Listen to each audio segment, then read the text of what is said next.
Can you dig it? Can you dig it? Can you dig it?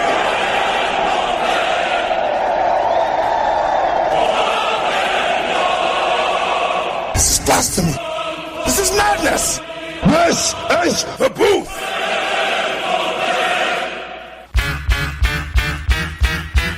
Staring down, looking at the blood-stained concrete.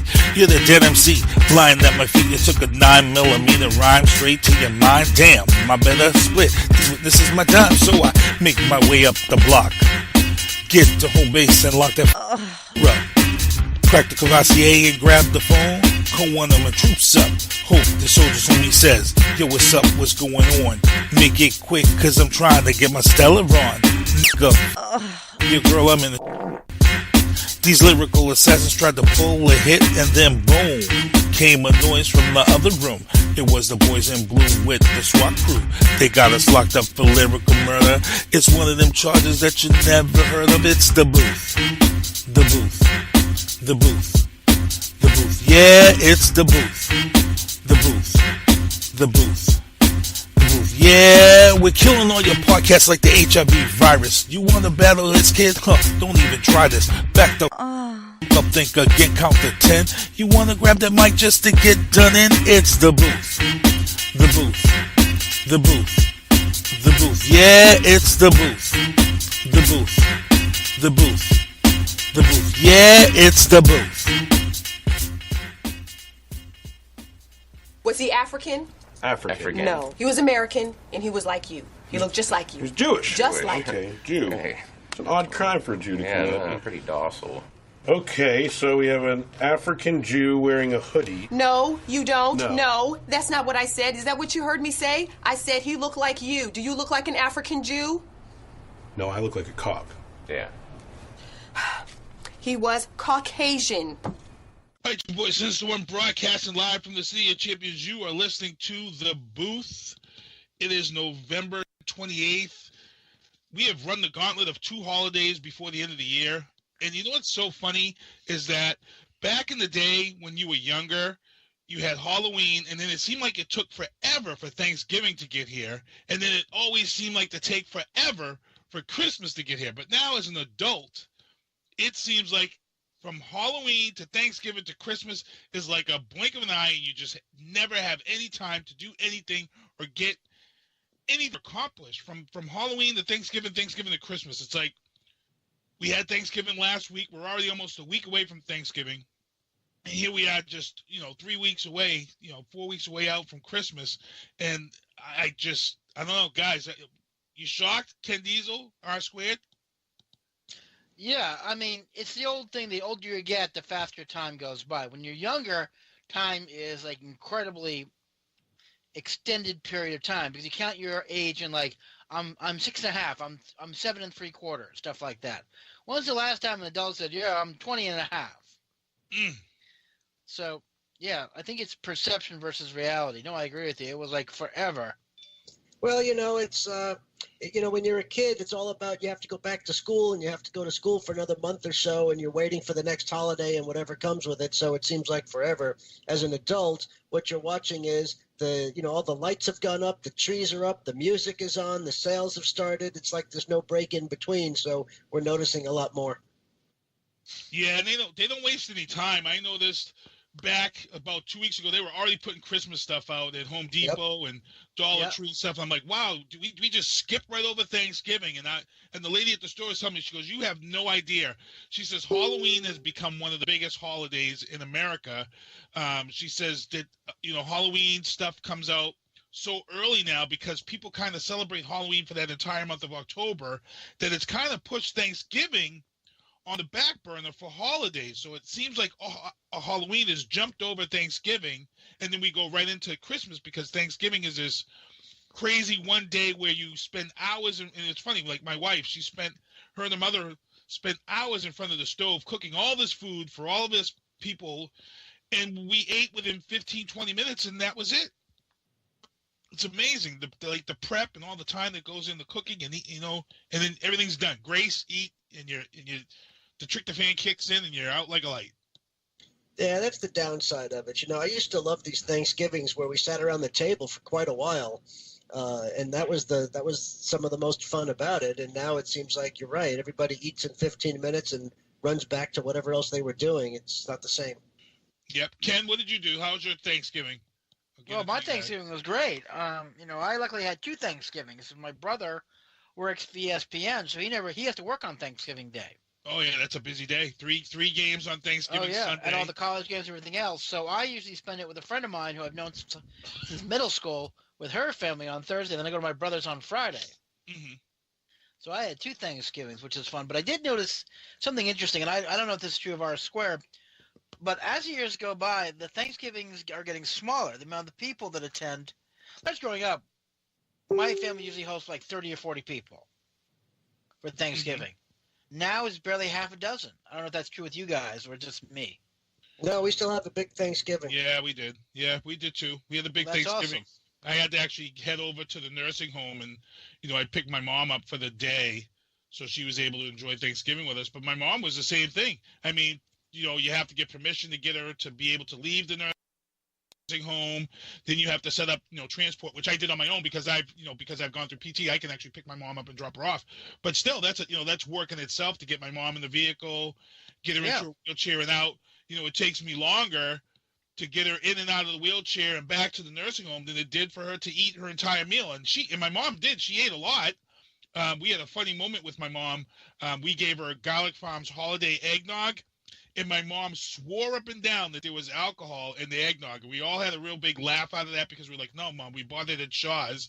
And she's like, well, there's alcohol in it. And she's arguing with us that there's alcohol in the store-bought. And I'm like, no, Mom. I'm like, if there is, then we all need to get blood alcohol tested. And then there's a lawsuit on our hands. We'll just give it to all the kids here.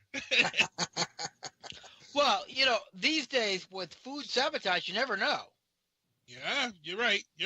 I mean, I would not put it past, someone who was working for the company supplying them with eggnog, as a holiday joke, hey, we're going to spike some eggnog, Yep. So, hey, we weren't on last week. We actually had an issue last week where I actually was stuck working overtime. It stinks because, a lot of people were pointing fingers and things like this. And I'm just going to real quick. Everybody knows I also work in the business of transportation. I worked for the MBTA for 23 years, public transportation, and I also work now up at Logan Airport for Paul Revere. And there was an issue between the drivers and management, and the drivers are represented by the Teamsters Union. So what it is they had a sick out the night before, the Tuesday night before Thanksgiving. And what they did was all those drivers called out sick. And what happens is that Paul Revere has the contract for all the shuttle buses at Logan Airport. Those are the blue buses you see, the 60 and 42 footers. So they had to give management and all these other people down to drive, but there was all hands on deck. I got called into work, and I actually had to fuel buses because they didn't have nobody to fuel the buses. And you know what? We came together. We did it. We worked. There's still no contract, I don't think, yet. The drivers would do the banging on Sunday, which would have been the return day for everybody, but it didn't happen.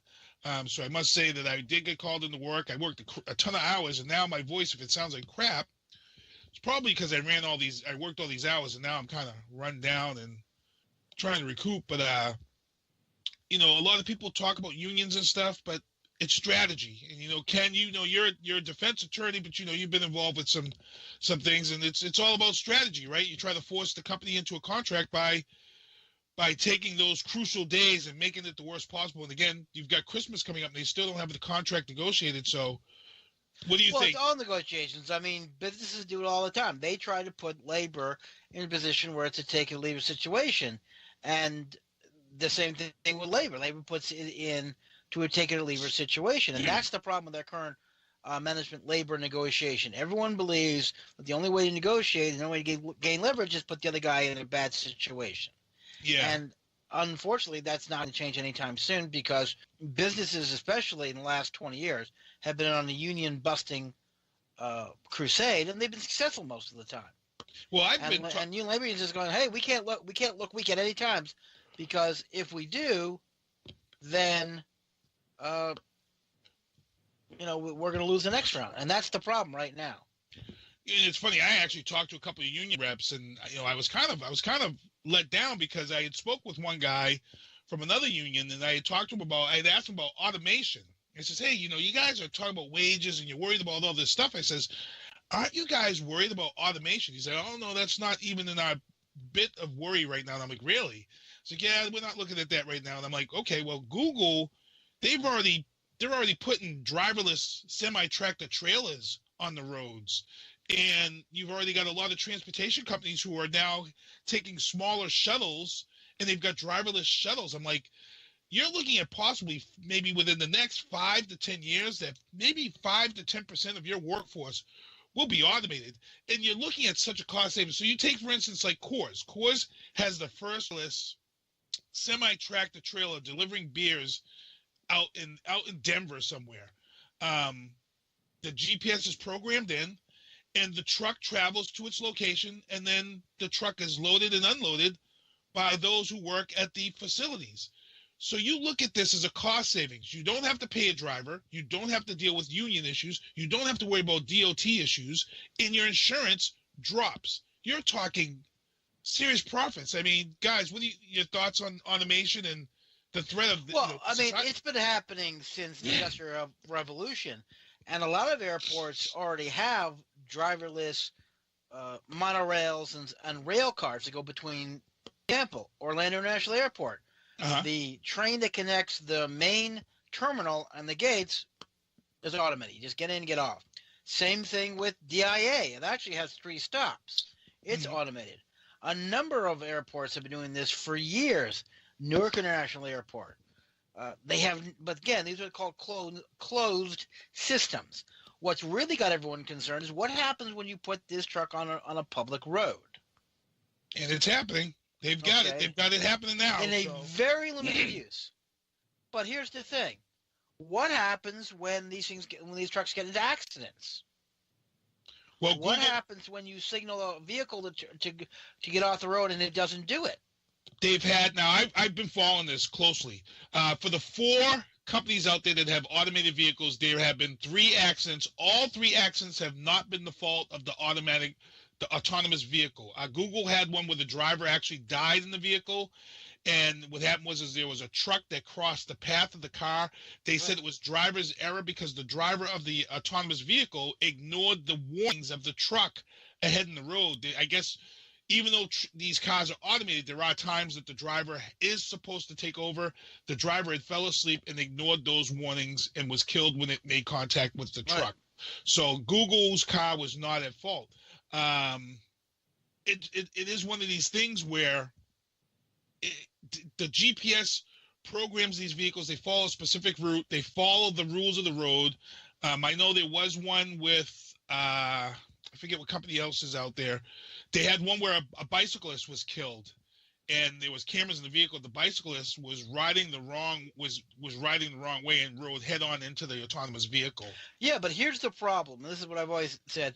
The autonomous vehicles are only as good as the software that's in them. Correct. Okay? And we've had multiple problems with hack software and software bugs and all this other stuff. I believe that was the plot in the newest Fast and the Furious. I think that's what the terrorists had come up with was with that. R Squared, you had something you were going to add? Well, I was just going to say, here's the problem. They get the best GPS information and software and all that, but we all know as you're driving along the highway, all of a sudden there's some unexpected construction, there's a problem in the road, that everybody else is going around. Or these vehicles are not necessarily going to be able to to see all that. If it's a major construction thing and it's plugged into the system, maybe, but something where somebody's out there just picking up trash or, somebody's pulled over to the side to change it. So, there's all these things that I don't trust that system that they're going to be able to maneuver out of the way. And if they maneuver out of the way, they're going to cut into somebody else. There's still a lot of technology that has to be perfected here. Yeah, a lot of these new autonomous vehicles, they do have the automatic brake sensing that you see on some of these cars now, the automatic signaling and turning and putting your car in the spots. A lot of these autonomous cars are having this software. I got to talk to you, R-Squid, real quick about automation too, because the military is also headed into that direction. they're coming up with bigger drones, and they're talking about scaling down some of the Air Force with some of these larger drones that have fighter jet capabilities. Have you heard anything about that? Yes, I mean, the specific thing that you mentioned, of course, is going to be much more the Air Force than anybody else. But yeah, I mean, the military is not immune from all the technological advances going on over time. As expensive as these systems are, they're going to save money because you don't necessarily have to continually train and maintain people as well as the equipment. It's somewhat controversial now because in theory you have somebody who could be sitting thousands of miles away from the action, possibly here in the United States, piloting something by, basically a video game system, which is another discussion we had weeks ago. But doing that and assessing targets and taking out targets in a theater that could be halfway around the world. So it's very interesting to see what the technology can do and what type of things they're perfecting. But yeah, they're absolutely going for it. And they're doing all kinds of testing and development to see different types of systems. The downside is everybody's talking about what you can get out of it by enhanced capability. And I think to some extent that's probably true, and it's inevitable as technology gets even better. The downside is, and you can see this in some of these futuristic science fiction plots, is when war becomes less lethal and it's now about destroying people's equipment, not necessarily killing men and women in battle, war becomes too easy. War becomes too easy of an option because it becomes costless other than some money. And that scares me more than the technology, quite frankly. Well, what scares me too, like you see in these movies, which are sometimes fiction, but it's you do have the issue with the highest bidder syndrome, where That's right. where technology can be bought to the highest bidder, even though this person's contracted by the government to sell to the government. Someone may come along and say, hey, you know what, the government's paying you this, but hey, we're going to pay you this behind closed doors. Ken, you talked about this a long time ago about, you had some talks about the selling of guns behind the scenes, to that, the gun running and the stuff like that, Right. I mean, we talked about this a lot on this show, both before R Squared joined us and after, about the fact that a private contractor who is producing something, the profit motive is he's going to sell it to the highest bidder. We know that for a fact that non-traditional, non-governmental organizations have got a hold of high-grade weaponry. Mm-hmm. And they've not, they're not playing by the same rules as the rest of us are.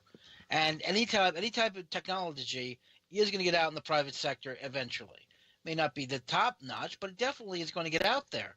We've known for years that these non-governmental political organizations have had access to Stinger anti-aircraft missiles.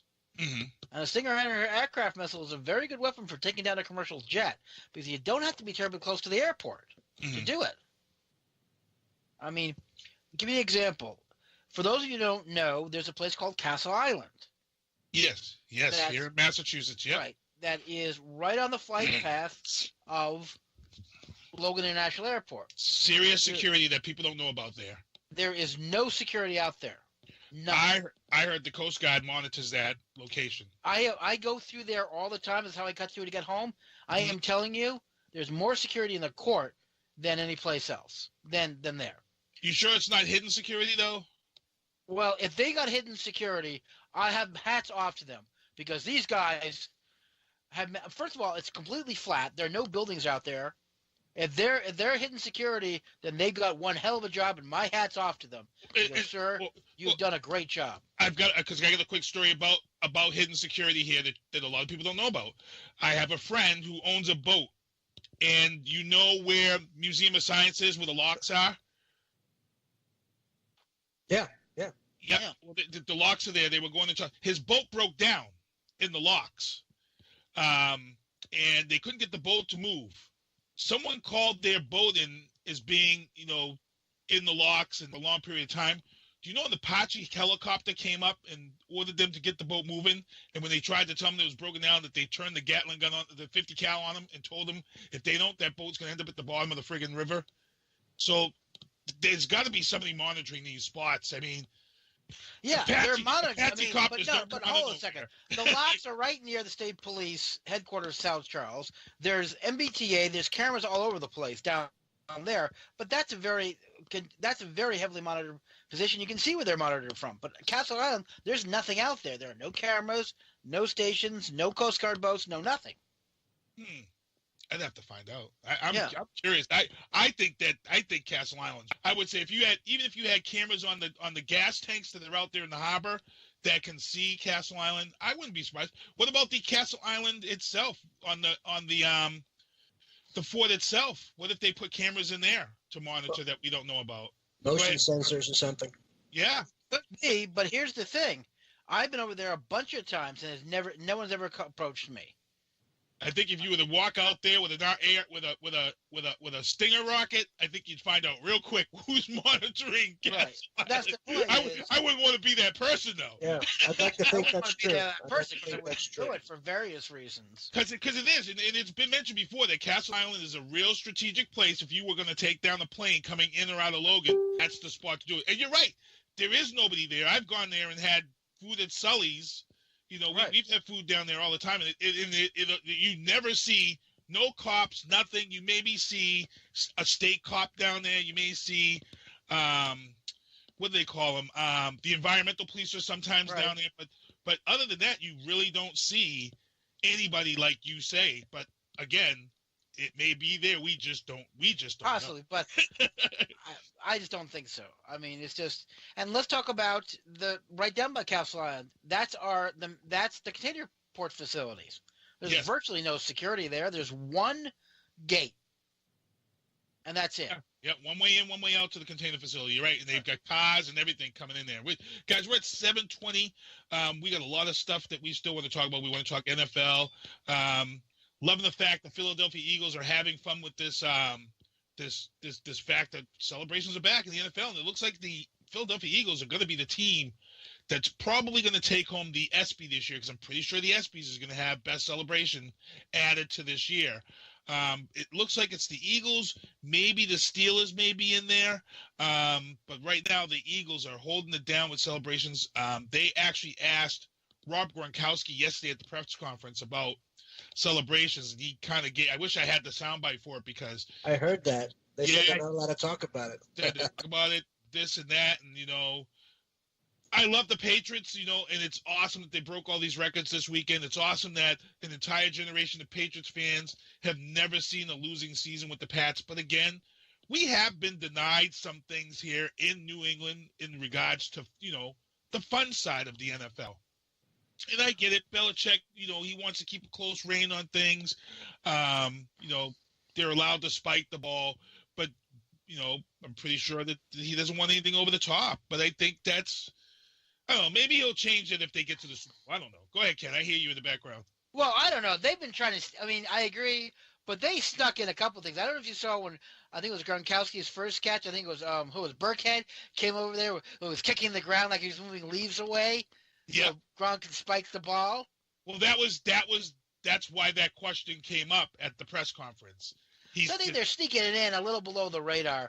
He said it was spur of the moment. He covered his ass and he said, "Oh no, it wasn't rehearsed. That was just a spur of the moment thing." And I'm sure he got an earful from Belichick. Oh, I'm sure he did. But you know, I don't miss the end zone celebrations. I mean, all due respect. The team that did it the best wasn't even an NFL team. It was the University of Miami Hurricanes. Mm-hmm. You want swagger. You want end zone celebration. You got to look back to the '80s Hurricanes. Those guys. They're doing it again right now. They have this thing called the turnover chain. I don't know if you've seen that. That's the big thing that's happening with Miami right now. Have you seen it yet? Yeah, well, that's literally a chain that they wear. It's a big necklace when you get a turnover. Yeah, but it's like a big deal. It's like this huge deal now. Oh, shoot, we lost. Rob, you still there? Yeah, I'm still here. Okay. Go ahead. Talk about that real quick before Ken jumps in. I mean, it's big down here, of course, because we're in Kane's territory. And, you know, so they cover it on the news and who's wearing the chain. And what's the origin? It started a few years ago, and it has to do with, you know, back when Miami was in its heyday for bad reasons, being called the Chain Gang. Now they've got the turnover chain, and it's just this giant, oversized, gold-looking necklace. And when somebody makes, gets a big turnover, an interception, a fumble recovery, they get to wear the chain, the turnover chain. and it's like a badge of honor. You know, other teams, they put stickers on their helmets. Yeah. They do other things. Miami does this. They share the chain. You get to wear the chain. Where's Miami ranked this year? Because I'm pretty sure that they're headed for a bowl, right, this year? Well, they were number 2, but they got beat by an unranked Pitt this weekend, geez, so they're going right. to drop. They're going to drop big time. Yeah, they're going to drop big time. Ken, you wanted to chime in? No, I was just saying that I don't care about the end zone celebrations. I'm glad they've eliminated the rule against them. But look, my biggest end zone celebration is when the zebra puts two arms straight over his head. That's my end zone celebration, as far as I agree. I think the only celebration that matters is when you score a damn touchdown. Right. Sometimes they're a little dramatic. Sometimes you walk in untouched, but that's all that matters is putting 6 on the board. Quite frankly, I think this over-the-top celebration is demeaning. It's unprofessional. It's not what men do. I don't know. I think I like having a rule against it because apparently you can't trust people to have reasonable limits if you let them go. So, I think the whole thing is crap. Well, they are watching the celebrations. I thought the Eagles doing the bowling alley this week was pretty funny. 10 guys lined up and then he bowled the strike. I thought that was original. I think that's it's fun.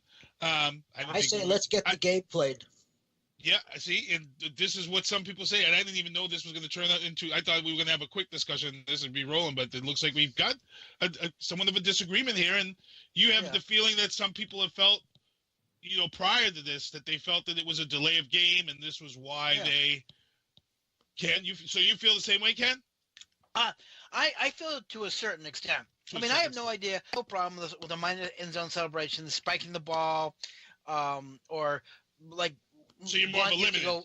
Used to go pose with the end zone militia, real quick. He should go there, quick pick, then run away. A couple guys high-fiving each other. That's fine. Yeah. High five is great. Spike is great. I don't even remember a couple of years ago, Nate Solder, who still is an offensive lineman with the Patriots. He reported as an eligible receiver. Everyone apparently missed it because oh my God, he stuck in the end zone, and he was literally the only guy in the end zone, for the exception of the mascot and the ref, or one of the officials. And Brady found him. It was a 5-yard pass. He got it.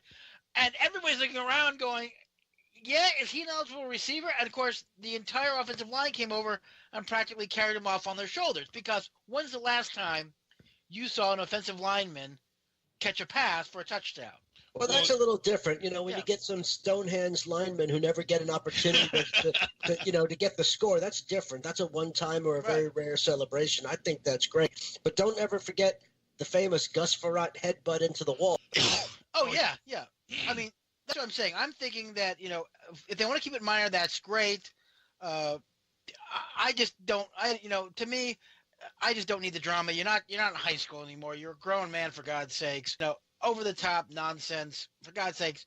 When you win the Super Bowl, then you can do all the, dancing you want. Well, it's funny, the rule has been lifted.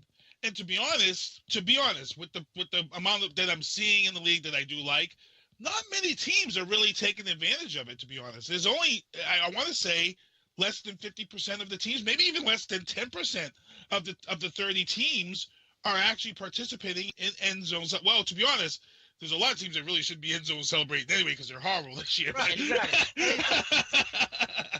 Because I don't think the Chicago Bears are doing any celebrating. Yeah. That's the other thing. I think a lot of it has come down to a lot of the coaching staff and the owners are going, you're at sub-5. What the hell are you celebrating? We're not even 500. Yeah, the Eagles are 10-1. I don't think, to be honest, I think it also matters. I do think it matters where you are in your standings. I think the Eagles have every right to celebrate because they're saying, hey, look, we're 10-1. We're going to be at the top of this food chain until you knock us off. I have always been a guy who didn't like players. Like, my biggest pet peeve is when a guy gets a sack and celebrates, but they're down by 30-something points. Right, It's like, look at the scoreboard. You're down by 40, and it's just one sack. You need to put points on the board, buddy. And that's exactly. That's always been my. And the other thing you got to worry about is, there's nothing more motivating to a opposing team than you taunting them. Oh, you want to dance the end zone? Well, I'm gonna fine. F you. You know what I'm saying? So yeah, but what happened? What happens is you're more likely going to get a 15-yard penalty for unsportsmanlike conduct or unnecessary roughness than they are the team going to score finally. Well, yeah, that's true, but you make a good point, Oscar, because last week the Patriots played in Mexico, and there was a penalty against the Raiders player Crabtree for shoving one of the Patriots players. And whoa, look again. Here we go this weekend. Crabtree gets ejected after a massive brawl. That was ugly. That was one of the ugliest fights I think I've ever seen in football. And they were saying this is the worst suspension for an on-field altercation in the history of the NFL. That should be. That was awful. Yeah, Aqib Talib's got 2 games. Crabtree's got 1 game. And there's no way these guys are not going to be able to appeal those. Dude, Goodell is going to make those stick. They should take them and shut the goddamn mouths. It wasn't worse. Yeah, that was bad. And Crabtree's always been that guy. That he's right there with all those those guys. Okay, we're at 7:30. We've got a new thing that we're unveiling. We've been talking about it the last few weeks, but we haven't been able to get it done. It's called the Apology Podium. Now, I got to give props to Boston comedian Bill Burr, who came up with this whole thing about the Apology Podium during a stand-up routine years ago in Philadelphia. Apology Podium is when somebody says something stupid or wrong that's in the public eye, and then they have to wheel out this podium to give their public apology. Now, over the last few weeks, we've had this thing. We got this conversation coming up with us about Harvey Weinstein and stuff. But before we get into this, I'm going to touch base on real quick. We're going to touch base on the political stuff that's on. But this is the new skit that we're going to do. We're going to kick that off in about 5 minutes. But I want to get into this talk about this political talk about Trump real quick, because Trump has done it again. He invited the Navajo Indians out. It's a good time to recognize the Navajo Indians for what they did for America during the war, and he just goes and I don't understand the guy. You try to do something nice and then you just shoot it down by doing something as stupid as mentioning Elizabeth Warren and calling her Pocahontas. Not only did you use a racial slur with I can't. I just gotta let you guys get into it. I'm gonna just because I squared. You get bugged by this stuff. When you came on this show, we brought you on just for this reason. You said it's the things he says that bother you, and I know this had to kill you. Oh, yeah. I mean, it was just absolutely ridiculous because, he did it incessantly a long time ago. And, it's not an issue. The people of Massachusetts were well aware of the Harvard application where, she filled it out. And that led to the whole thing about is she, some, minor piece Native American. And what does that mean? Well, you know what? That was all vetted in the election. The people of Massachusetts saw it. The people of Massachusetts voted for her. It's not an issue. People will remember it, whatever, but it's not a continuing issue, and it has nothing to do with her performance in the Senate at this point. And, Donald Trump, he just incessantly does this, and he does it with other people as well. It's just he can't help himself. I mean, he's the traditional playground bully, except instead of being 7, 8 years old, he's 70 years old, but he just can't get himself out of this thing. And it was ridiculous because here you have members of the greatest generation. This isn't just being stupid in a public setting kind of thing. This was an opportunity to do something really special. I mean, these, first of all, the greatest generation and the World War II generation is something special and always will be no matter what. But then on top of it, you have the Navajo code talkers who were instrumental in how we were able to win the war because the Japanese never, ever were able to break the code, and the code was simply the Navajo language. And so you had Navajo members of the military speaking to each other over the radio in their native language. The Japanese had no idea what was going on, and you had people who were dedicated to simply be their bodyguards and make sure that they were able to speak freely and communicate because nobody else knew their language either. It was a brilliant thing. It was a special thing. It was critical to winning Iwo Jima and other amazing battles in the Pacific. And we're losing this generation rapidly. There are very, very few left. And so here's this, amazing moment, and the White House totally screwed it up by where they staged it, and the president ad-libbing with, he says, we have this other member who's been long serving. They call her Pocahontas. No, they don't. Donald Trump does, and he's the only one who does. Nobody thinks it's funny. The Republicans don't think it's funny. I guarantee when she runs for re-election, her opponent is not going to use that name for her. It may come up as an integrity thing. Who knows? But he's not going to go around doing ads about Pocahontas. The whole thing is stupid. Ken, I know you too. Yeah. Well, you don't want to get. I want to go full diesel on all of you. Okay. Go. So for those, this is a fair warning. Let's talk about a couple of things. Number one, for those of you who have not applied for college in the last 10 minutes, which is pretty much everyone in this room, you are allowed to claim a minority preference if you can establish through good faith that you're 1/16th of that minority. I know this as a friend of mine when I went to college with named Ken Stern. He was 1/16 some Indian tribe from Ohio. I don't know the name of it. He was about as white as I am, okay? And he was also Jewish. That's what we used to joke, that he was a member of 2 tribes, okay? Elizabeth Warren did qualify under the 1/16th rule. Now, whether that rule should be changed or not, that's another story. But she qualified. Number 2, well,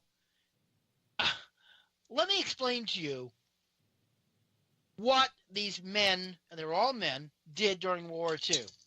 During World War II, the Japanese, the joke wasn't specific. A soldier, sailor, marine, or airman couldn't fart without the Japanese knowing about it. They literally had that whole island's wired. And because the Japanese spent a lot of time in America, they spoke English very fluently. So a Navajo soldier who's in the Marine Corps came up with the idea of using their language. For the main reason is the Navajo language, up until that point, had never been reduced to writing. There were no textbooks. The only people who knew the language were the people who learned it from their parents. And the language would evolve over time. So actually, it was a constantly evolving language. It was virtually bulletproof. Not only that, they then created a code on top of that. Like, for example, a particular tank, a Japanese tank, was known as a turtle. Japanese aircraft were known as certain types of birds. So you had basically a double level of code here. One, you had the actual language itself. So if you found someone who could understand it, you still wouldn't understand what they were saying because they were talking about 4 birds over the left past, like that. So it's never been broken. It's the only code, by the way, in the history of warfare that's never been broken. Think about that. Every other code in the history of mankind has been broken except for this one. And the men, as you saw, there's an excellent movie starring Kevin Costner a couple of years ago about not only Navajo code talkers, but about the Marines who were sent as their bodyguards. And these guys was a death sentence because the Japanese very quickly figured out who these code talkers were. They could say they looked different, and they tried to knock off their bodyguards to capture the code talkers, to torture them, to give up the code. And they never did. Not one of them cracked. That's an incredible sacrifice these men made. And for him to come in and first of all go off the script and talk about a political rival using a racial slur from a different tribe.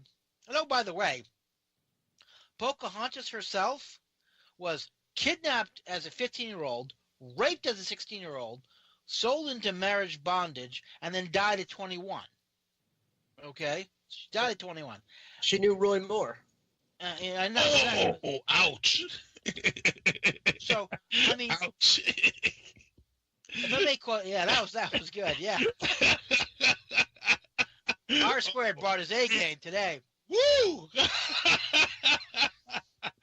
Man. Okay. Now I lost my goddamn train of thought. Thank you very much. Yeah, that's one to derail you right there. All right, but getting back to the point. I mean, for him to go off topic, talking about another tribe, by the way, about a girl who was raped, and then compared to a political rival. Wow, and here's the best part of it. They were in a room with a portrait of Andrew Jackson. Yep, that's what I said about staging it. Right, exactly. Who was probably, one of our many unfortunate presidents who was in charge of an Native American genocide. I mean, is there anyone at the White House who's in charge of optics? Seriously, they need a special assistant to the president in charge of optics who goes in and says, maybe this ain't the best place, or maybe we cover the painting, or put a palm tree in front of it, or his golf bag. So I just, couldn't believe it. I just every time this man opens his mouth, I ask myself, I think the man's hit rock bottom, and then he breaks out a shovel and starts to dig. I know. Just when you thought Thanksgiving could be Trump-free, it isn't. And it's funny you mentioned Golf Bag, because I just put the golf tracker up because the other day Golf Tracker updated the stats because Trump went golfing again. Yep. We're into the first year of his presidency, and he's now golfed 3 times more than Obama. How does that feel, all you Trump people out there who were saying, well, Obama did this much golfing, and Trump has already tripled that in 1 year? You're listening to the lamestream media who will make up all these stories. That's fake news. Oh, and now all of a sudden, over Thanksgiving weekend, Trump comes out and he says that the infamous grabber by the is fake. How do you come out and say it's fake when you were 8 months ago, a year ago, you were defending yourself from the comments and saying it was locker room talk? I'm like, wait a minute, is this guy really this incompetent? You're going to call the tape fake? A year ago you were saying that you said it, but it was just locker room talk? What, does that not make any sense, guys? Well, it makes perfect sense. Oh, go ahead, Ken. I'll let you go first this time. No. I interrupted R squared. That was on. Okay, go ahead, R. Oh, no. I was just going to say, it actually makes kind of sense because he was probably brought into the locker room with a concussion from which he's never recovered. Man, R squared's full of them tonight. Go ahead, Ken. You say they didn't do the concussion protocol? Is that what you're saying? So it's the NFL's fault.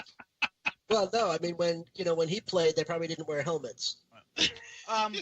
Well, no. This is one of those situations like O.J. Simpson. I didn't do it, but if I did do it, this is what I would have said. So I think it's more of, no, I never said it, but if I said it, it was justified. Yeah, I mean, the whole thing is ridiculous. He clearly said it. They just played it on the TV, the last couple of days since this came out, and they talked about, it took him a while to respond to it, and then he says, hey, listen, everybody who knows me, knows that that's not really what it, blah, blah, blah. He went into great detail to apologize for saying it.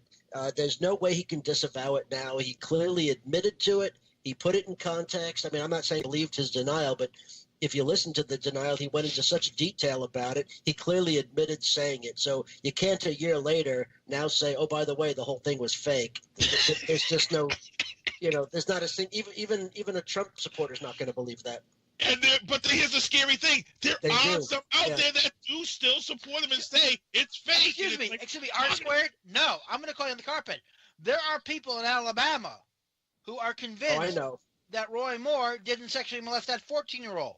Oh, I know. I was speaking in extremes, but yeah, unfortunately, there's people. This is the thing about tribalism. We've had great tribalism conversations on the show before, and that's just what it is. It used to be that our politics were tribal, but we would come together in times of national crisis. We would come together, and be able to put it aside. Now, it's not just that we have tribal politics. Our morality apparently is tribal, and I don't think I fall into that category. Neither do you, gentlemen, and I hope our listeners don't. But there's a growing percentage of the population, the people you just mentioned, who refuse to accept these truths. And now our morality is tribal, that as long as the person is our son of a bitch, it's okay if they keep doing what they're doing because at least they vote the way we want them to. And that's a gross departure from where we were just a few years ago. Our politics was bad enough, and now our morality is really seriously being called into question. It's an awful state of affairs, and this is where we need to draw a line, people, as a country. We cannot let this continue. It's one thing to fight about politics, but like Pat Moynihan said, you can have your own opinion, but you can't have your own facts. Facts are facts. Truth is truth. And, if you look over history, only the most evil of people try to change truth and facts. Stick to the opinions. Who is it that one of the Trumpettes said the president was entitled to his own facts? Well, that's a Kellyanne Conway thing, right. And of course she's a disgrace. So yeah. But I mean, I think this has gone beyond tribalism. I think we're into cultism now. Yeah. I mean, in the old days, what tribalism is, you can't criticize him, but we'll take him out. I don't know if anybody watches it. American Horror Story. I've never watched it before, but this past season that just ended was called American Horror Story, and this season was called Cult, and it was about sort of a Trump-like personality. Right. It was a low-level person who got caught up in the Trump campaign who tried to, I don't want to ruin it for anybody who's watching it. I hadn't watched any of the previous seasons, so I don't know how it compares, but it was a really interesting, as well as I think an interesting show. It's sickening, but interesting. But to the extent that there's social commentary going on, it was fascinating. Yeah. Wow, good stuff. And we're flying along here, and I got to make sure we have time for our picks. But I got two things that I got to get on, and that's the unveiling of our new segment, the Apology Podium. Oh yeah, let's do it. And then I want to get into the question I have for Ken about Weinstein. But real quick, Ken, you talked about I got to talk to you real quick. The comments about Pocahontas. When does somebody turn around and finally say? Because the White House, yes, government, yes, it's political, but again, it's still the workplace. When does somebody finally go to the HR of the White House and say, hey, I'm tired of the way Trump treats people and belittles people and talks to them, and files a lawsuit and says, hey, you're in violation of employee rights? Unfortunately, the White House and Congress have exempted themselves for all of those statutes. Get out of here. Really? Nope. How is that? Why is that? Well, hold on. Explain that real quick. If we run a little over tonight, I apologize, people, but I got to hear this. Go ahead, guys. Every single workplace legislation, both the White House and the Congress have exempted themselves from. How is that? They just do it. And the courts have said that's within their purview.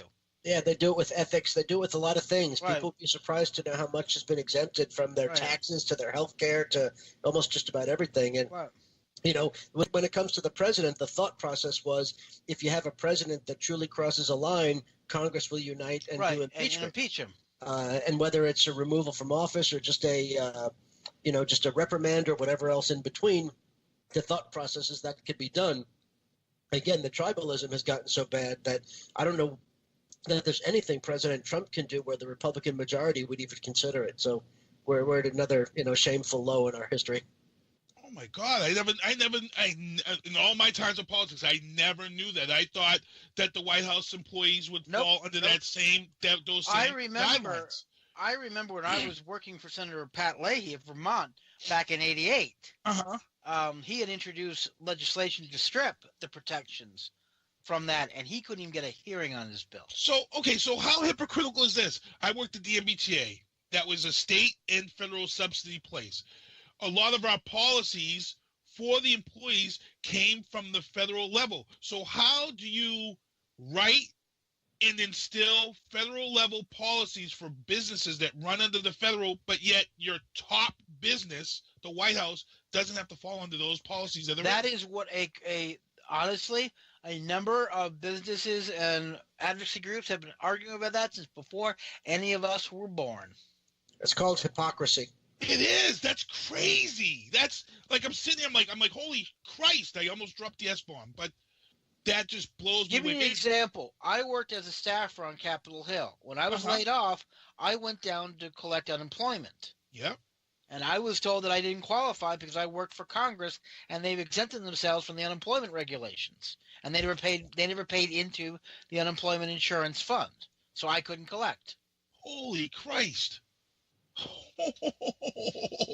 Wow, that just blew me away. And yeah, I just want to let you know, we're running over tonight. We're going to probably run over about 15 minutes or so tonight, because I had to ask that question and I was not expecting that answer. And that's why I love this show. That's why I am blessed to have the people that I have with me, R Squared and Ken Diesel, a JAG officer and a defense attorney. And, sometimes you can ask questions and never expect what you're going to get for an answer. And I was not expecting, because I sat here and I'm like, why does this guy every week he says these things about people in the White House, and why does no one say, oh, I'm going to HR and I'm done with this? And I wondered, and now I'm like, man, maybe this is why nobody's ever held accountable up at that level of Washington, why everybody gets away with, and this is a good lead into why we have people like Senator Al Franken, who had to drag out the Apology Podium this week. And it's just crazy stuff. So here's what I do. I have a little intro set up here, and then we're going to hear the soundbite of Al Franken. And let me get this over here for you guys, and let's cue this up, and let's go. Can you tell us anything whatsoever? I know you don't give us.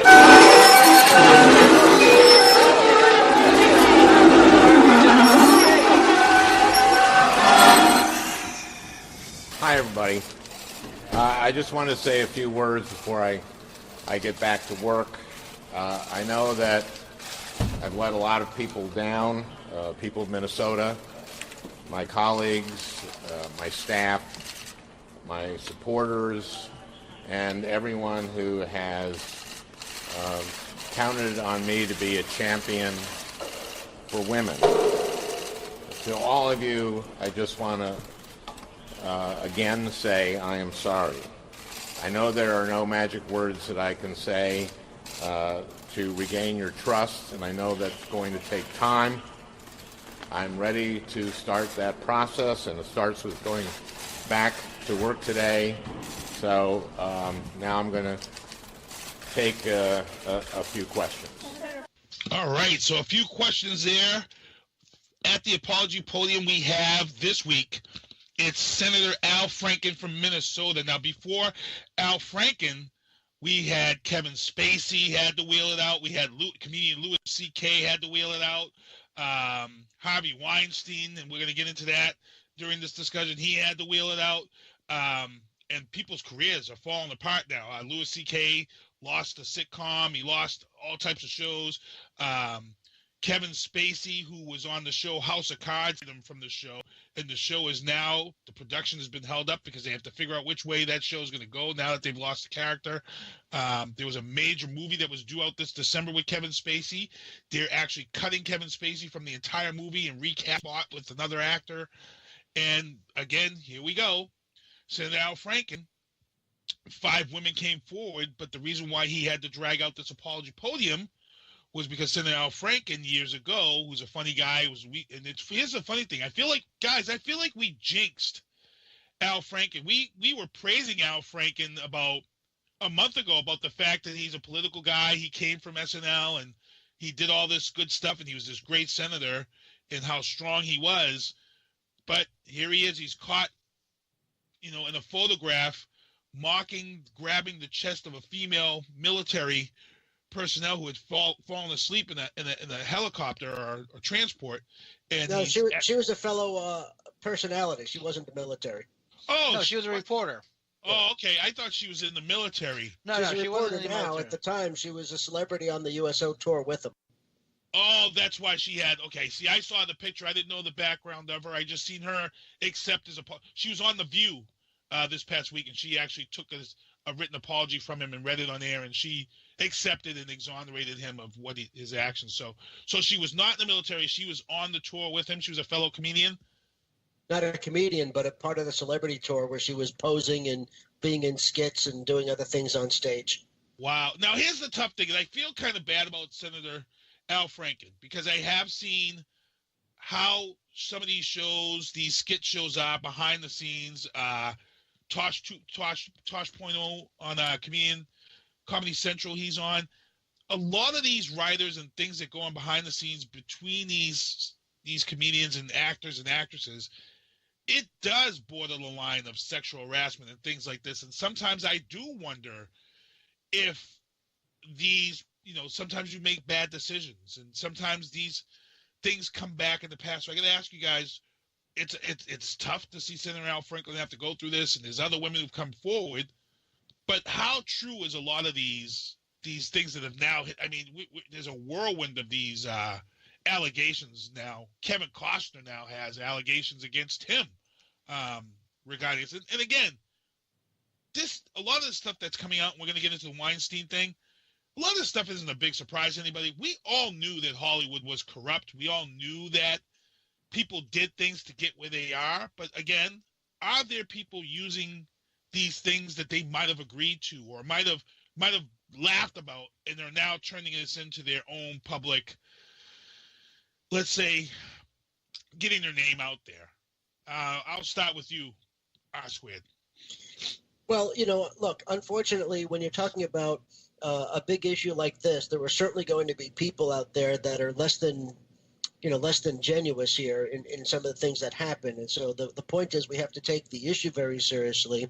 When somebody comes forward, we have to treat it properly.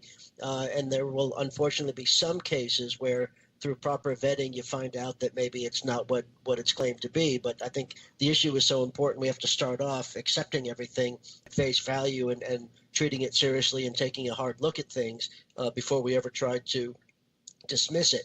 I think the biggest challenge, and I saw this in the military too, is, because it's such an important issue, we're trying to figure out how to prevent it, how to teach people to, to recognize it on both sides, and of course how to punish it better as well.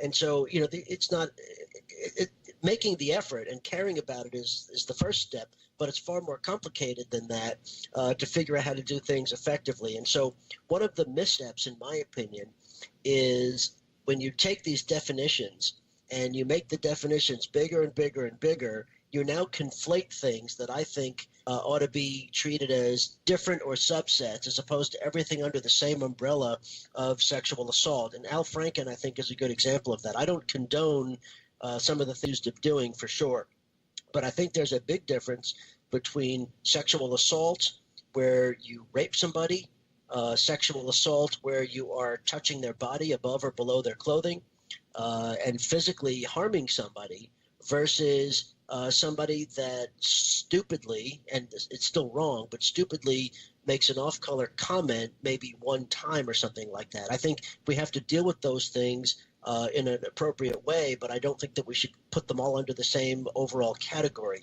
And so what you have is, and some of the politicians now, the right-wing politicians, Fox News and others, are having a field day with this because they're showing pictures where you have people like Harvey Weinstein, who is accused of actual rape as well as all kinds of things. I mean, it's a truly heinous case, even if half of it's true.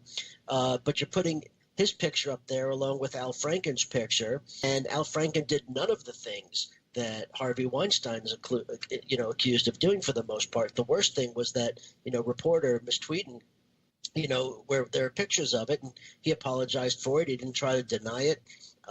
It was before he was a senator. It was on a USO tour, and those USO tours are notorious for inappropriate behavior. The skits alone on stage are raunchy, and I mean, if you just look at the environment, I'm not necessarily excusing what he did, but you have to look at it in the context of how it happened. And he had nothing to do with political time. He was an SNL comedian, who did something in that context. And the other accusations that I think have come forward is, and I don't accept his response to I think he needs to do a better job, but it's apparently, he's taking pictures with people, he's hugging people, and he's, his hands are going to the wrong spot. You got to know better than that. I don't think that you could just say, his thing is, I'm a very warm person, I like to hug. Well, that's fine, but even if you're supposed to hug somebody, your hands are supposed to be at an appropriate place, not on a butt. So, you got to be careful about things like that. So I think he needs to do a slightly better job of it. But at the same time, those types of things that he did are far different than people who have been harmed in a really significant way, where you're physically and emotionally scarred for life, quite frankly, from the physical harm that you suffered. So I think we really need to be careful when we talk about these things, and we need to address all of them. We need to have a zero tolerance policy for this type of stuff, but I think we need to clearly define it. We need to look at it appropriately, and we need to look at the range of actions that are necessary in each individual case. And Ken, being the defense attorney, R-Squared made a good point. If you were defending a guy like Al Franken, but they were lumping him in the classification of the same guy as Harvey Weinstein, you would be pissed, right? If that Absolutely. was your point. And R-Squared makes an excellent point. If I may, we had another guest, another former military officer, Lieutenant Colonel John Dix, who once came on and said very famously that R-Squared may be familiar with this, that in the military, for every action, there's an opposite, unequal overreaction. Yes, very much so. And that's what we're having right now. We're having the unequal opposite overreaction. There's a big difference between what Senator Franken did, which was unexcusable, and sexual assault of a child under 16, okay? There is a reason why we have statute books that define different crimes with different penalties. You don't get life in the penitentiary without possibly parole for possessing a gram of cocaine. You do get it for aggravated rape and murder of a person over 60. Now, both of them are violations of the law, but one is more severe than the other. Okay? And I think we need to look at the difference between Weinstein, Spacey, Moore, and Franken. These are totally different things. And we also have we have a reporter, a major Charlie Rose, right? Right. Charlie Now, Rhodes, yeah. exactly. Again, and each case should be treated differently. The problem is most people don't want to do that. This is going back to R Squared's point before about tribalism. We don't care what he did. We care that he did something that we can nail him for. And we don't care. All right? And it's also important to remember that the person he supposedly offended also accepted his apology. Mm-hmm. Okay, and he took responsibility, albeit late. Do we now when the person that was affected by this, when that person comes out tweeting and she says, I accept his apology and I can go, we can move forward, should people let it go or should people keep continuing to hammer it on Al Franken? If the two parties are in agreement that, okay, let's move on, let bygones be bygones.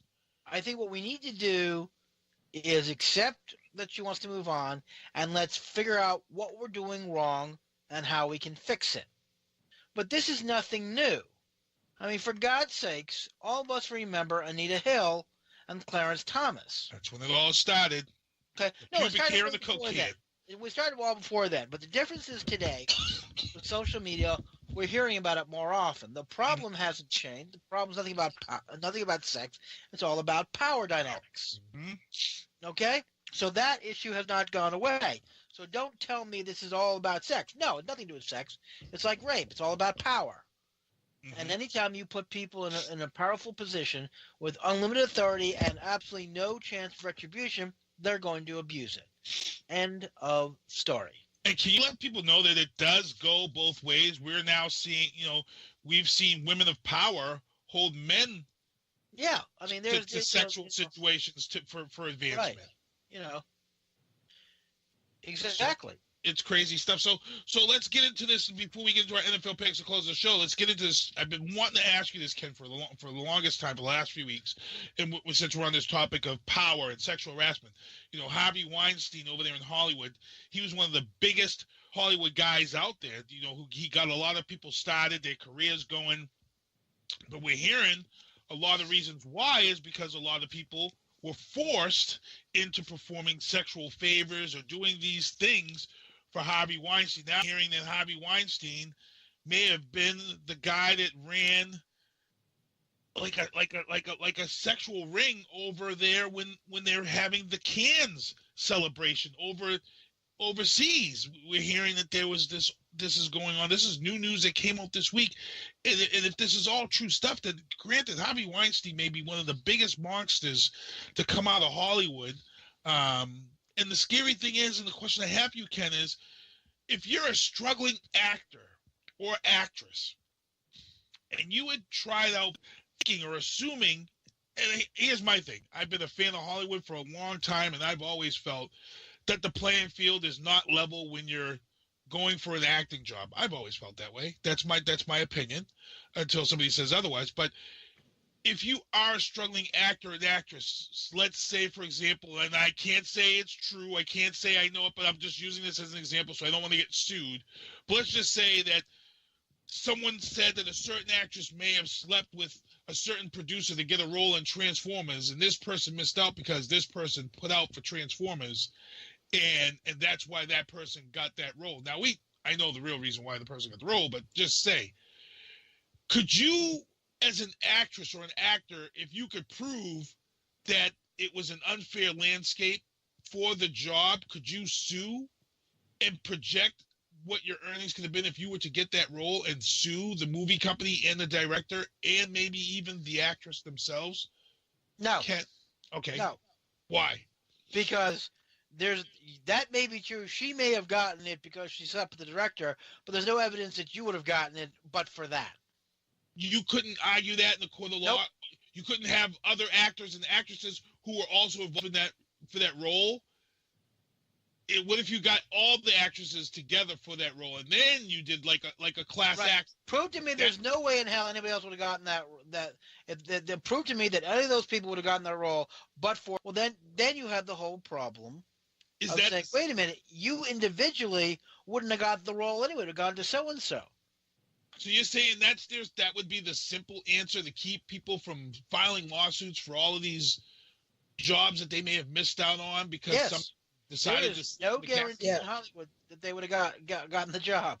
Yeah, Ken is exactly right. The one thing that could happen, and this would take an awful lot of fact finding, and I think it would be next to impossible. But the one way to do that would be if you have a particular producer like a Weinstein, and you could somehow investigate to find that there is a provable systemic pattern of abusing of a position where people are forced into sexual favors or something to get roles, and other people who have proven careers where they've gotten other roles and could show that that there's more of a credible argument to make that they would have been up for some roles but didn't get it, to lesser stars who maybe did some things. It would be a very hard case to make, very hard. The only way you could prove it would be if someone was granted the role, or was told that or their agent was told that they were getting the role but were just doing some final stuff, and then someone made a pass at them and then they lost it. Then maybe you say. And even then, that's still hard, right? Incredibly hard. So this plays into one of these reasons why a lot of guys like these Weinsteins, they know that even though it's wrong and it's power, that realistically they really don't have to be held accountable. Now, here's my thing that bugs me is the people who come forward 20, 10, 15 years after the fact.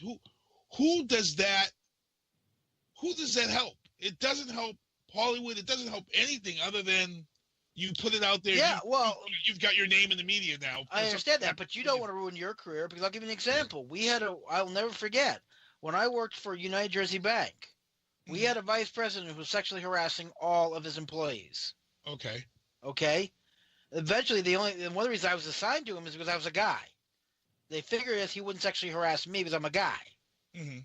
Okay? And I was actually given the job. Now, we had one woman who actually made a complaint. She had it with him and made a complaint to HR. And HR substantiated the claim. No one would work with her ever again in UJB. She was frozen out because because all the executives were male, and I remember having a conversation with one of the guys who I respected, who did not sexually harass anyone, and I went to him. I said, Tony, why don't you take her? Put in your group. She's really good. I said, I don't want Ken. Real simple. She's a known complainer, and I don't want the risk that she'll make a complaint against me. That was it. She was basically, what happened was she wasn't getting the assignments that she needed. She didn't make her numbers, and they let her go because somebody say, "You're not making your numbers." Because no one would work with her. Wow. 8:10. We're at 8:07. We ran over. I had to get that out. I've been wanting to ask that for a couple of weeks now because there's so many people coming forward, and I had to wonder, what kind of legality is there, regarding it. So again, another surprise. There's really no way to prove it. So there's no way that anybody could come forth and say that they didn't get that role, because of that. So, tough. Now, Ken, you got your NFL picks up? I got him. You ready to go? Yeah, let's get it going. Gentlemen, put your helmets on. Holy Christ. Strap them up tight because this is going to be a rough week. Come on. This is week 12? Week 13. Week 13. Holy Christ. Oh, my goodness. You ready? Okay. R squared, I'm starting off with you. The Washington Indigenous Peoples at the Dallas Cowboys. Literally Cowboys and Indians. Who are you going for? Oh, boy. I'm going to have to say Dallas won't keep losing at home, and Washington is not looking good. Okay, going with the Cowboys. Sinister One. You know what? As much as I know they don't have Ezekiel Elliott, I got to go with the Cowboys this weekend.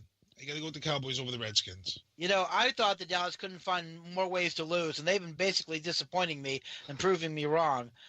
Washington, God only knows what's going on with them. They spiking the Gatorade. They bring in, Coke-filled hookers. I don't know, but I still think the Washington team's going to pull it an upset. I really do. I think Dallas is falling apart. Okay. 49ers at the Bears. I don't have a good one for this one. So, Sinister One, 49ers at the Bears. They're playing in Chicago. Bears got their butts whooped this weekend, put 3 points up. The Eagles just laid waste to them. I still feel they're going to be shell-shocked. They're going to be looking to bounce back, but I got to give it to San Fran. Okay, our square. Right direction.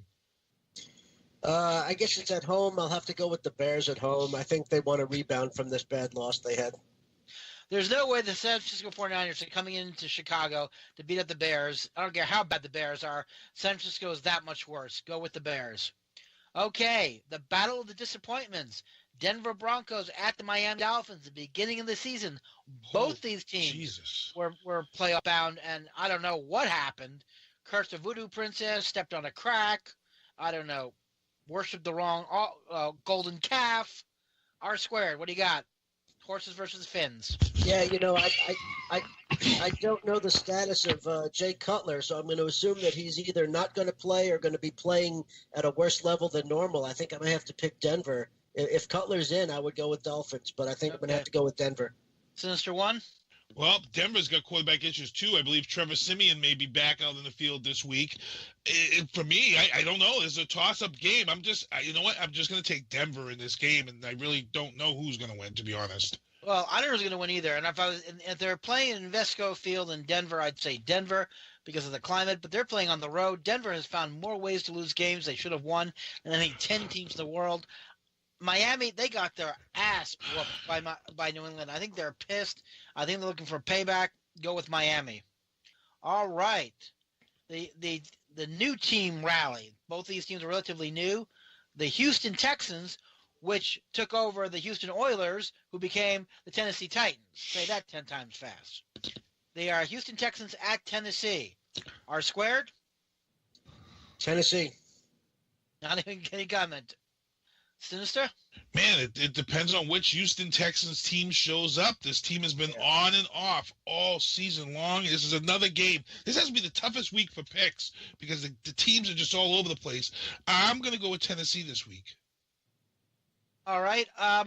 Again, I have no idea. I'm flipping a coin, and we're going with a tie. Minnesota Vikings at the Atlanta Falcons. Is Atlanta showing anybody any love, R squared? I'll tell you what, this is going to be a really good test for the Vikings down the stretch because they've been winning pretty impressively, but I don't know how much they've been tested. So now they're going to be on the road against a really good Atlanta team that's trying to rebound, maybe even fight their way into a wild card spot. This might be a time for an upset. I'm going to go Atlanta. Okay, since to one. Minnesota. They've got a little bit of a quarterback situation there. Their quarterback is playing good ball. Teddy Bridgewater is still on the sidelines. I think Minnesota is going to come and take this Atlanta team out. This Atlanta team has a good record, but they've blown leads. They've given up some wins. I'm taking Minnesota. All the statistical analysis would point to Minnesota. Minnesota is playing consistent ball. They've been cleaning clocks, although not great teams. They play good on the road. They play good at home. Atlanta has been a walking disaster area. I'm surprised the Red Cross hasn't shown up to hand out, cigarettes and donuts. That being said, that usually means look for the upset, go with Atlanta. New England at Buffalo. Do we even need to say anything, Mr. One? They benched their quarterback in Buffalo. Buffalo is playing some good ball, but they've got some issues up there. New England's running on all cylinders right now. They know what is needed to be done in November. Again, I've said this before. The Patriots don't run the ball the first half of the season. Why? So they can keep their running backs healthy, and then Belichick unleashes a hungry running back core from November to December. Look for them to run the ball this weekend. I'm taking the Patriots all the way in Buffalo. R squared. Yeah, Buffalo loves to play the Patriots. That's the definition of a division rivalry game. But picked up Kelvin Benjamin, and he's hurt. So I just don't think they have the weapons even at home. Patriots. For those of you who missed it, the Patriots did a sneak play on their first set of downs when they were deep on end and had to pick up 10 yards for a first down. Shocked even me. Honestly, I think if the entire New England Patriots coaching staff and the entire first string, including Tom Brady, decided to do a sick out for better wages from Bob Kraft, and a meteor struck southern New England, and there was a freak snowstorm, I still give it to New England. So now, however, if the meteorite hits, Buffalo, then maybe Buffalo. But that's it. Okay, Indianapolis Colts versus the Jacksonville Jaguars. R squared. Jacksonville's looking really good. They're fighting to win that division and make a bit of a playoff run. I don't see them going Super Bowl, but hey, who knows who's going to come out of the AFC to fight the Patriots? Looks like the Patriots. I'm sorry. Yeah. No, I was just going to say, and Indianapolis is just pitiful. So, yeah, just the one. Hey, look, the Jacksonville defense is one of the top-ranked defenses right now. They've been at number 1, number 2, bouncing back and forth. I got to go Jacksonville defense this weekend. Right now, the Brockton Jr. Boxers could beat Indianapolis. Yeah, go with the Jaguars. Tampa Bay at Green Bay. The Battle of the Bays. R squared. What's going on? Green Bay just looks terrible with their situation right now. I mean, you got to give Hundley at least credit for trying. He's showing up, but they just don't look like they can do anything. They had a really bad performance this last game. So as bad as Tampa Bay's been, I think maybe they go up there and pull the upset. Oh, wow. Going for an upset. Sinister one. Wow. As much as I would want to say Tampa Bay is going to pull up that upset. They were your team, Sinister one. They were my pick to be the most improved team this year in the NFL, and it just didn't go that route. Tampa Bay's still the same. And you know what? Green Bay's got a lot of bleeding going on. But I think they're going to pull this game out. I got to go with Green Bay in this one. Look, Green Bay needs to put a tourniquet on the bleeding. They're bleeding for every orifice. But here's the problem. It's November. It's Wisconsin. Tampa Bay is a warm weather team that's at best playing 500 ball. You're going with Green Bay with the weather. If they were playing in Tampa Bay, I'd change my mind. But Tampa Bay ain't coming into Green Bay in November and beating anybody. All right, the disappointment of the week. Kansas City at the Jets. Really? Do we need to talk about that one? Sinister one, you're up. Kansas City's dropped some crucial games that are going to hurt them down the stretch as far as that home field advantage if they were to make the playoffs. But I got to see KC beating the Jets this week. The Jets are just, R squared? Yeah, I've got to think that Kansas City is desperate. They're going to pull it together. They've got a good coach. They've got a decent team. I think they're going to go to New York and win. No, the Jets couldn't beat the Kansas City cheerleaders at this point. Go with KC. Detroit Lions at the Baltimore Ravens. My disappointment. This is for me. I picked the Detroit Lions to be the team that you never heard of till they were banging down the door, and they have just been disappointing me left and right, so I'm upset. So R squared, show me some love. I don't know what's going on with Detroit. I got to go Baltimore at home. Sinister one? Man, I think I'm going to go with Detroit. I'm feeling Detroit. Really? Matthew Stafford, yeah. I love Detroit as well. I wish they'd win a game, but you don't go into Baltimore, not this late in the season, unless you got everything going with you. You're burning on all 4 cylinders, and they're not even burning on one. All right. The Cleveland Browns at the LA Chargers. Can this get any worse for Cleveland? Sinister one. I'm going with LA Chargers. Okay. R squared?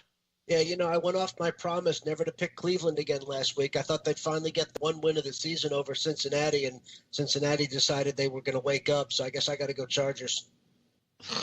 If the Chargers decide to play without a quarterback, then maybe. No, Chargers. Carolina Panthers at the New Orleans Saints. R squared?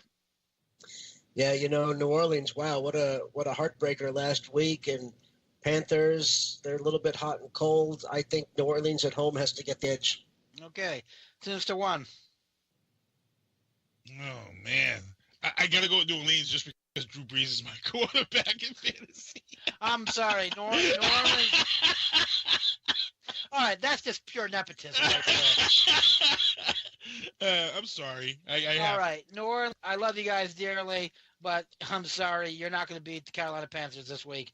They're on fire, and you're covering right around the freezing point. I'm one game out of first place in my fantasy league. I got to go with New Orleans. All right. L.A. Rams versus the Arizona Cardinals. Rams are playing some good ball. Okay, since when you're going the Rams? Yeah. R squared? Yeah, Rams. They're playing good ball. They're fighting for something this year. Exactly, I agree. The Cardinals, they're looking for the exit and looking for it mighty quick. All right. The New York Giants versus the Oakland Raiders. R-Square. Are the Giants going to continue to show what a freaked up team they are by benching their marquee quarterback and lose another game? Or are they actually going to show some spunk?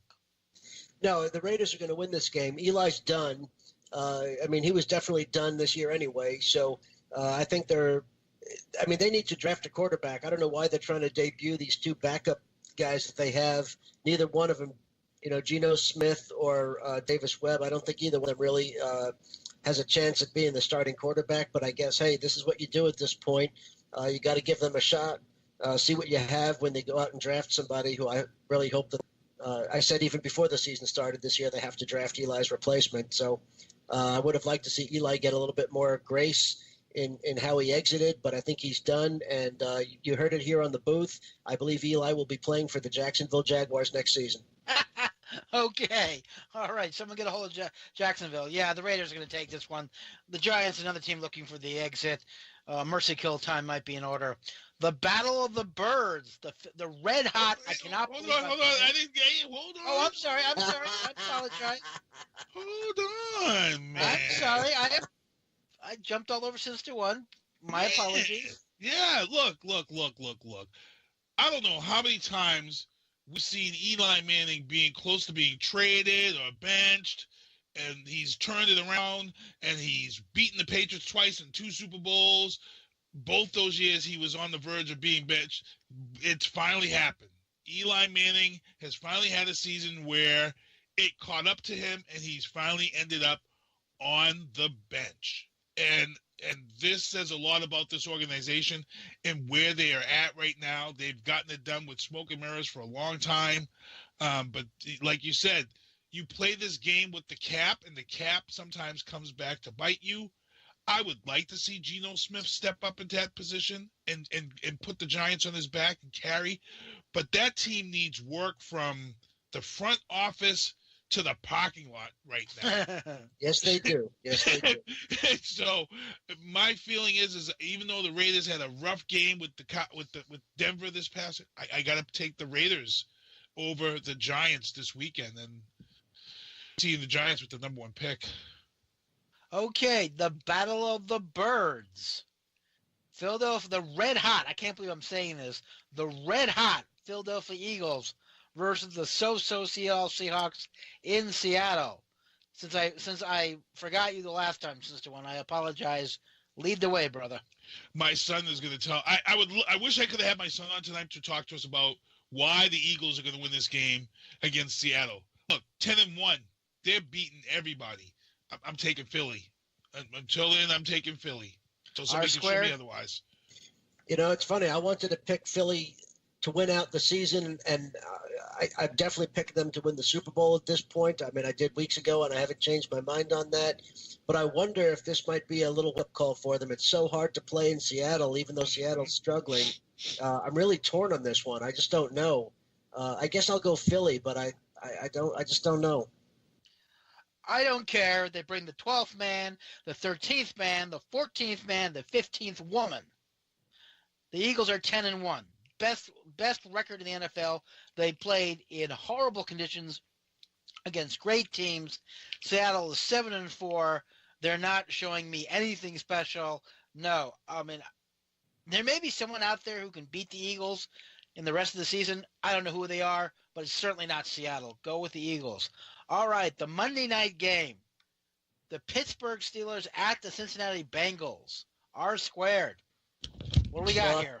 I'll tell you, Cincinnati has really been a disappointment all season, and I realize they're different on the road than they are at home, but Pittsburgh is fighting for something. They want to win that division. They want to go far into the playoffs. I doubt that they'll be able to host the Patriots, but they really want to give it a shot. I got to go Steelers. Sister One. Look, the Steelers are they're in the AFC right now. The Steelers are slightly under the radar. People like us are watching what the Steelers are doing right now in the AFC. A lot of other people aren't watching what the Steelers are doing. They're quietly making a name for themselves. If you think that they're going to fall on a Monday night against this team, the Bungles, no, it's not happening. Ben Roethlisberger, even though he's unhappy down there in Pittsburgh, he's going to find the way to win this game on Monday night. I got the Steelers. Look, the Steelers and the Bengals have never liked each other. They don't like each other now. Their fans don't like each other. Hell, I think this whole entire city of Pittsburgh doesn't like the entire city of Cincinnati. And they're sitting on top of the AFC North with 9-2. The Bengals are a sub-500 team. Pittsburgh is definitely aiming for, if not a first-round bye, then definitely home field advantage against somebody. Right now, it's New England and the Patriots have the exact same record. Other things will, of course, come into play. They almost got their you-know-what handed to them by Green Bay. Mike Tomlin's not the kind of guy who's going to let anyone forget that. So I think this is a marquee game where they got to prove something to themselves and to their fans and to everybody else. Yeah, take Pittsburgh in a bloody mess. Here's the other thing, too. To be honest, if the NFL didn't have to show, if everybody didn't have to get a Monday night game, I'm pretty sure that this Monday night game would have been flexed right off of TV. I know the NFL is biting their lip right now at the fact that this is their Monday night for this week coming up. I think they would have rather have been able to flex this game and move somebody else to that Monday night's position. But again, they really haven't utilized the flex like they did when they first started. Have you guys seen any? They have been flexing the Sunday night game. That's the marquee game. Monday doesn't have the same luster that it used to have. Yeah, exactly. Everybody gets a turn on Monday now. Right. Yeah. And also remember when Monday Night Football premiered, it was the only evening game. You didn't have the Sunday night game. You didn't have the Thursday night game. Oh, I hate Thursday. You had the football on Sunday, and then talk about the real quick. Hold on, before we move on. Is there anybody else who hates the Thursday night game? Me, I hate it. Does anyone like it? Why don't we start off with that? I think the matchups are horrible. It's a mess for fantasy. Besides, I just feel like it's like a lumped in night. I like it for being the season opener. I like that Thursday night to kick off your entire NFL season. But as far as Thursday night games throughout the NFL season, I hate it. It's just horrible. All it does is get players hurt. It's a ridiculous thing to have. Exactly. It gets players hurt. There's not particularly good games. And I'm sorry. They have the Sunday night games, which are great, although I don't like them, especially if they're playing on a left coast. I'm not getting to sleep till 1 o'clock in the morning. But bro, realistically, it's only 3 days of prep. Because you figure if you play on Sunday and you have a Thursday night game, right? You play Sunday, Monday's a rest day, Tuesday and Wednesday. Well, actually, no, you're only looking at 2 days of prep. Because Monday's a rest day, Tuesday is film day, Wednesday is walkthrough and run through. So realistically, you're coming in Thursday, like R Squared said. You're at the risk of people getting hurt. It's horrible. Right, exactly. And I don't think it's ever happened, but it theoretically could happen that you could have a team that played on Monday night and played on Thursday night. What about moving it to Friday or Saturday? Would you guys feel better with that? No, they can't move it to Friday or Saturday. Okay. Well, Saturday, first of all, is college football. Yeah, but we're into that. And the NCAA would have a freaking conniption. And Friday night's high school football night. Okay. So they couldn't do it. All right, cool. We got about 2 minutes left. Let's get ready to close this out, guys. You were finishing up, Ken? You had something you were talking about? No, that was it. I was just bemoaning Thursday night football. Okay. Yeah. I think it's disastrous. It bothers me. So, all right, we're getting ready to head out of here. Good show. We went a half hour over because we had a good conversation about Harvey Weinstein and the sexual harassment stuff. Real good show. I actually have to head out and pick somebody up at actually UPS. Oh, nope, I don't have to. No, the wife's telling me that I don't have to pick someone up. My daughter's boyfriend actually picked up a job at UPS. And, of course, you know what day he has to start at UPS? The Tuesday after Cyber Monday. I felt for him. He worked his first day of work. He worked a 12-hour day. Imagine that. I don't have to. I've done it. But here's the thing: if you can work the Tuesday after Cyber Monday, I would say your employment's pretty good. Hey, I'm sorry. I've worked Black Friday. Okay, I have no sympathy for anyone. Yeah. Back when Black Friday meant something, when there wasn't any Cyber Monday let's say real stuff. before we sign off, looks like Black Friday's hurting. Yeah, well, they got all these Cyber Mondays, and everyone ordering online. It's not the same thing. I remember, years ago before the electric light was invented, okay, I worked for a department chain, which I will not name. This is part of my non-disclosure agreement with them. I worked in the Premise Park Mall on Black Friday in 85, 86, and 87. I can honestly say that I lost all faith in humanity on those days. Wait a minute. No, you did? Yes. Black Friday's been around that long? Black Friday has been around since the 30s. Black Friday's been around since 1985? You because I graduated in 1984, and I don't remember Black Friday. Black Friday was a huge thing. Oh, you kidding me? Hey, Ken, I didn't know Gimbals was still around. Screw you. Wow. I maybe it's because I lived in the projects. I don't know. No, Black Friday.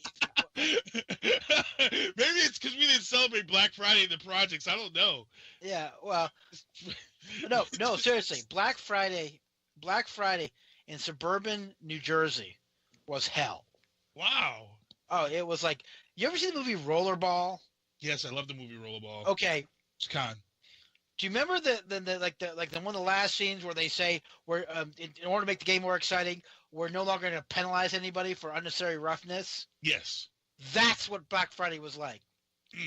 I saw a 40-year-old woman give a flying elbow to a 20-year-old woman to get what was then, a 15-inch screen color TV. There were four of them on sale for like $10. My earliest memory of Black Friday to me was when the Cabbage Patch Dolls went on sale. That was my earliest memory. That was 83-84. Really? That was okay. 83-84. I do remember it. Okay. Yep. Cabbage Patch Dolls. So I do remember way back. So, all right, cool. Time to get out of here. We got to get ready to get out of here. Guys, we're winding down. We're coming up to the end of the year.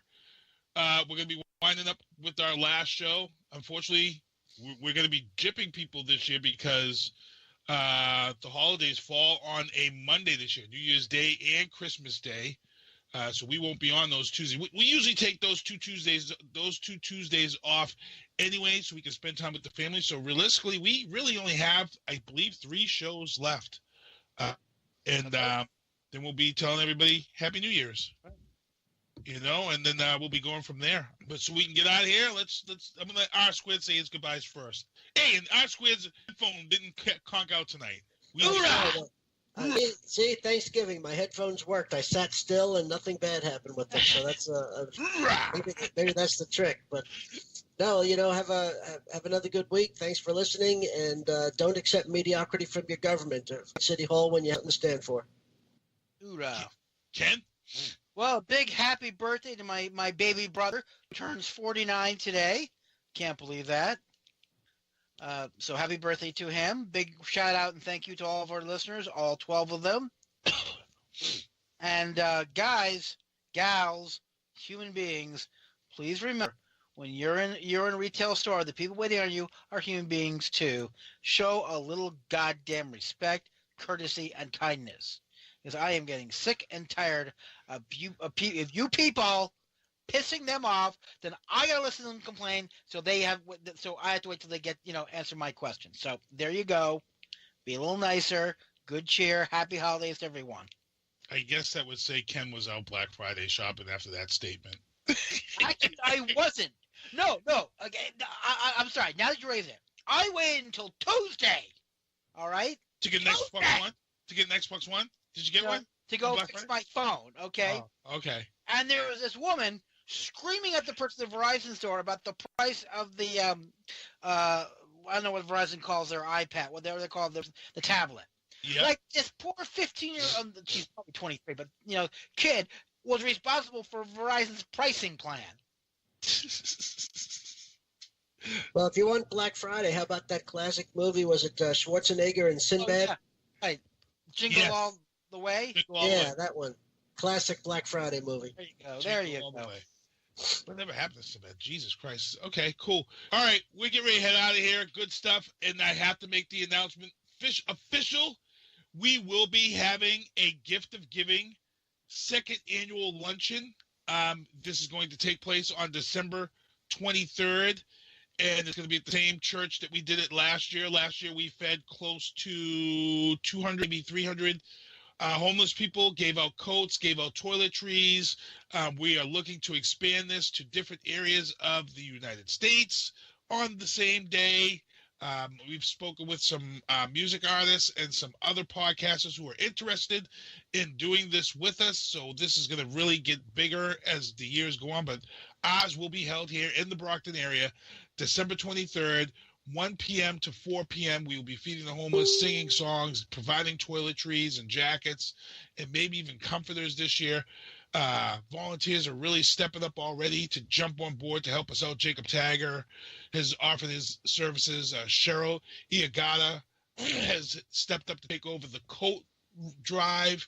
And we're just blessed to have these people help us and be able to provide food for, because everybody feeds everybody on Thanksgiving. And then Christmas comes around and really thinks of everybody on Christmas. So we wanted to do something different, and what a way to announce it on Giving Tuesday. Today is hashtag Giving Tuesday, and that's how it started last year. We decided on Giving Tuesday that we were going to feed the homeless. It was my wife that came up with the idea. But that's the official announcement. Other than that, I don't think I should say anything else to take away from that, because that's a big thing for us, and we want to make sure everyone knows about it. So all I can say is do me a favor, SpongeBob, and take me home. Well, see you next Tuesday. Thanks for tuning into the booth at Whoobazoo.com. Please make sure to tune in for more booth next Tuesday night at 7 p.m. New York Eastern Standard Time. Become a fan on their Facebook page and check out their podcast on iTunes and iHeartRadio. The Booth is a Sinister One production hosted by Sinister One, Ken Diesel, and R Squared. I've got to start hanging out with friends that are a little more intelligent and understand politics and stuff. It's just that I'm up on this level up here, and all my friends are down here. Me, nah. You guys, nah. Maybe a little more down in here. Screw you guys, I'm going home.